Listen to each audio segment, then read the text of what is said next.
76 लाखांचे अनधिकृत कापूस बियाणे जप्त।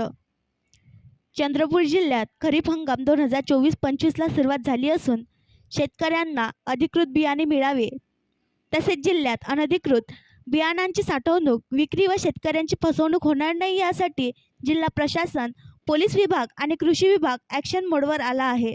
याच अनुषंगाने पोंभुर्णा तालुक्यातील भिमनी येथे भरारी पथकाने धाड टाकून अनधिकृत कापसाचे 39.88 क्विंटल बियाणे जप्त केले।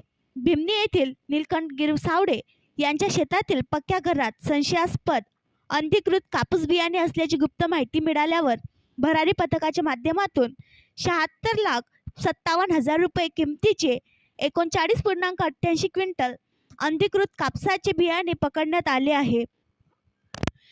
सदर कारवाई जिल्हाधिकारी विनय गोडा, जिल्हा पोलीस अधीक्षक मुमक्का सुदर्शन, जिल्हा अधीक्षक कृषी अधिकारी शंकरराव टोटावार, कृषी विकास अधिकारी वीरेंद्र राजपूत, उपसंचालक चंद्रकांत ठाकरे यांच्या मार्गदर्शनाखाली करण्यात आली आहे।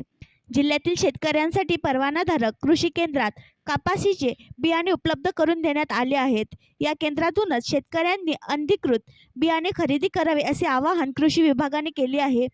तसेच शेजारील तेलंगणा राज्यातून अनधिकृत बियाणांची वाहतूक, विक्री व साठवणूक रोखण्याबाबत जिल्हाधिकारी विनय गोडा यांनी कृषी विभागाला निर्देश देण्यात आलेत।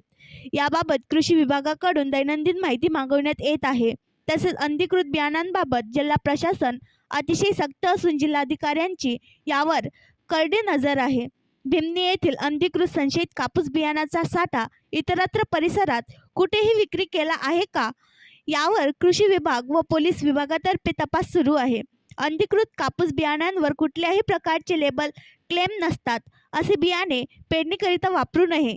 तसेच अनधिकृत कापूस बियाणे कुणीही विक्री करत असल्यास कृषी विभागाशी संपर्क साधावा। माहिती देणाऱ्याचे नाव गोपनीय ठेवण्यात येईल असे कृषी विभागाने कळवले आहे।